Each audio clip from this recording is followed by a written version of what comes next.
My name's Brian Weatherley. I'm a former editor of Commercial Motor magazine. It's taken me a long time to get around to driving an electric truck, so it's an opportunity to drive the Volvo electric trucks has been one that I wanted to grab with both hands. Unlike a diesel truck, it's quiet, it's smooth, it's ultimately in control. I've been absolutely amazed by the interior noise levels, how stress-free the driving is.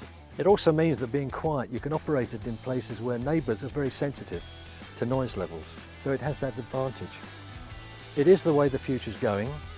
Whether it ends up as battery electric alone or battery electric and hydrogen fuel cell, that's for the industry and the manufacturers to decide. But this is the future and we should embrace it.